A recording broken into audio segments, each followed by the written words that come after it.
Uma feliz coincidência, né? Porque de qualquer forma eu já tinha decidido regressar a Marília, né? Por conta da relação com a minha companheira. E chegando aqui, por coincidência, uma feliz coincidência na época, a então chefe de gabinete do vereador Sidney Gobet de Souza, que é uma companheira que inclusive me acompanha até hoje, hoje é ela que é minha assessora, mas na época ela prestou um concurso público de professora, passou no concurso público e por isso precisou deixar a Câmara Municipal. E o Sidney precisava de alguém experiente, né, para coordenar o seu gabinete. Eu, embora jovem, já tinha uma certa experiência, tinha vivido esse tempo em São Paulo, né, tinha passado por diversas instâncias partidárias, então já tinha um acúmulo bastante grande. E em 2006, então, logo quando eu chego em Marília, em janeiro de 2006, ele me convidou então para assumir a chefia de gabinete na Câmara Municipal e eu aceitei de pronto, né? E passei a assumir aí a chefia de gabinete do Sidney Gobet na Câmara Municipal. Então fiquei com ele de 2006 a 2012 como chefe de gabinete. O Sidney, ele é um vereador tão importante que hoje ele dá o nome da Câmara Municipal de Marília. O prédio da Câmara Municipal de Marília hoje chama-se Edifício Dr. Sidney Gobet de Souza, né? Só para vocês terem uma ideia da dimensão e da importância que tem esse político aqui para a história de Marília. Um homem que foi vereador durante 7 mandatos, ou seja, 28 anos, e você não tem uma vírgula que arranha a trajetória dele, né? Uma pessoa honesta, uma pessoa comprometida. Então eu tenho muita honra, aprendi muito com ele, muito de política pública, de gestão, enfim. Então foi, acima de tudo, um amigo e um professor que eu tive durante a vida, né? E em 2012, infelizmente, depois de 3 anos de luta, ele sucumbiu, né, a um câncer muito agressivo que ele teve, a princípio no intestino, e depois deu metástase, e ele acabou falecendo, né, em 2012, ali no meio de 2012. Nesse momento em que ele faleceu, eu já não estava mais no seu gabinete, porque teve um episódio em 2012, Marília vivia a cidade era governada pelo prefeito Bugarelli, que tinha como vice o Toffoli. E o Bugarelli renunciou ao mandato, enfrentou uma CPI, agora não me lembro exatamente qual que era, acho que tinha a ver com questão de merenda, da educação e tal.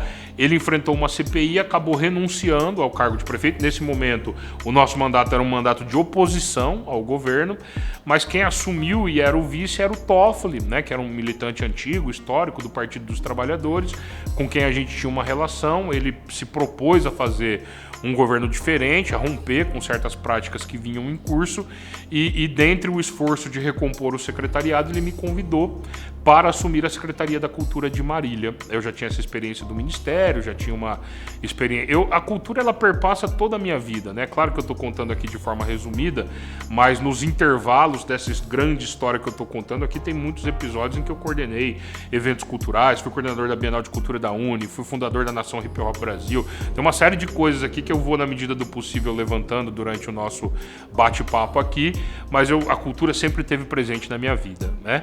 E em 2012, então, nós assumimos a gestão da Secretaria Municipal da Cultura e, assim, tiramos a poeira, né? Passamos, assim, a fazer muitas atividades. Tivemos as caravanas de cultura que entraram para a história da cidade. Foi um ano em que movimentou muito o cenário artístico e cultural da cidade de Marília, porque nós demonstramos que era possível fazer muita coisa mesmo com poucos recursos, né? A Secretaria da Cultura vivia uma certa acomodação nos últimos anos. A secretária já era secretária há muito tempo, é minha amiga, inclusive, tem uma relação pessoal muito próxima com ela, e eu lembro que ela dizia para mim, falou: André, o meu sonho era poder publicar aqui um edital de 300 mil na época e tal. Hoje a gente publica já quase 1 milhão de editais por ano, só com recurso próprio, fora os recursos federais, né? Da Lei Aldir Blanc, Paulo Gustavo. Então 2012 foi uma experiência muito exitosa, embora num curto período, né, num período relativamente curto, a gente foi muito feliz, foi uma gestão muito bem avaliada pelos artistas, pelos ativistas,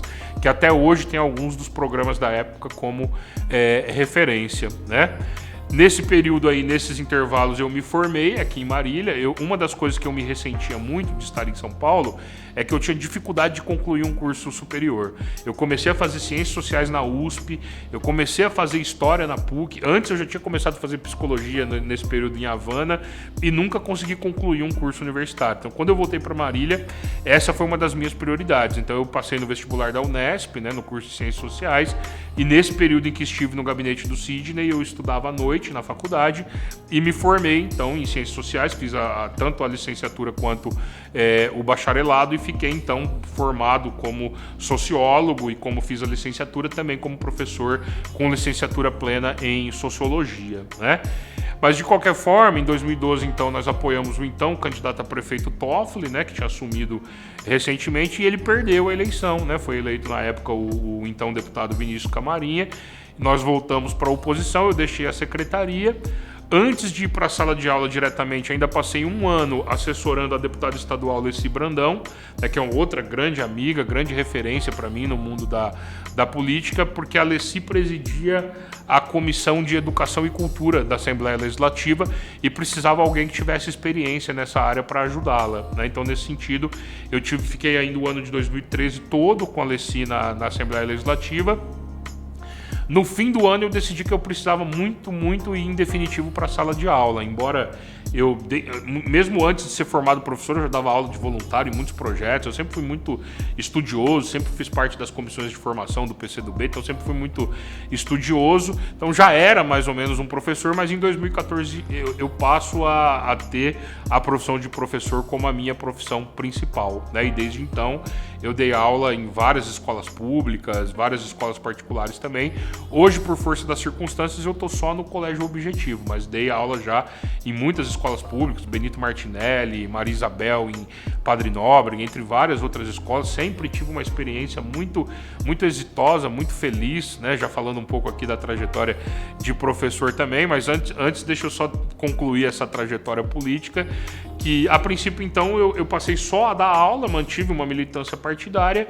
Em 2016, quando o Daniel ganha a eleição para prefeito, ele me convida para ser novamente secretário da Cultura e eu aceitei o desafio, né? E fui, então, de 2017 até algumas semanas atrás aí, eu enfrentei as dores e as delícias que fazem parte do desafio de ser secretário da Cultura de Marília. E, modéstia à parte, acho que fizemos um bom trabalho, né? Acho que nesses 7 anos aqui nós mudamos profundamente a política pública de cultura no município de Marília, né? Passamos a construir uma gestão que faz essa interface, que ouve, e mais do que ouvir, leva em conta o que ouve de artistas, de ativistas, de organizações, de produtores, né? Eu digo sempre que quem faz cultura não é a Secretaria da Cultura, quem faz cultura é a sociedade, né? A Secretaria da Cultura, ela tem como missão criar programas e políticas que instrumentalize a sociedade para que ela possa fazer cultura e para que ela possa também consumir cultura de qualidade, né? Então a política cultural começa com o fazer artístico, ou seja, criar condições para que as pessoas possam fazer arte, né? Cursos de formação de teatro, ampliamos o projeto Guri, uma série de coisas que nós avançamos muito nesse período. Vejo a cultura numa segunda dimensão, a partir de uma dimensão cidadã, ou seja, a cultura como um direito humano fundamental, e nesse sentido nós ampliamos muito as manifestações culturais e o acesso da população, sobretudo a população mais pobre, das manifestações culturais. E uma terceira dimensão, não menos importante, é a dimensão econômica, né? A cultura põe comida na mesa de milhões de brasileiros. Hoje ela representa 4,5% do PIB do Brasil, do Produto Interno Bruto do país. Então põe comida na mesa de milhões de pessoas, e aqui em Marília não é diferente. Então nós, nesse período que estamos à frente da Secretaria da Cultura, nós fomentamos toda uma cadeia produtiva que gerou milhares de empregos, gerou renda, né? Gerou condições das pessoas melhorarem o seu trabalho, fazerem arte com mais qualidade, e chegamos hoje coroando esse processo com os editais, e hoje nós podemos dizer que nós temos toda uma cadeia produtiva em curso que é fomentada inclusive com recurso público. E recentemente agora, com a aprovação das leis que criou o Sistema Municipal de Cultura e o Programa Cultura Viva, dos pontos de cultura, então a gente fecha com chave de ouro, deixando aos próximos gestores uma legislação moderna, uma legislação avançada, a mais avançada possível, para que a cultura possa ter um marco legal, né, um marco institucional, a partir do qual ela possa continuar avançando nos próximos anos. Então eu tenho muito orgulho dessa trajetória, e eu acho que a gente ajudou bastante aí a melhorar a política pública de cultura da cidade de Marília.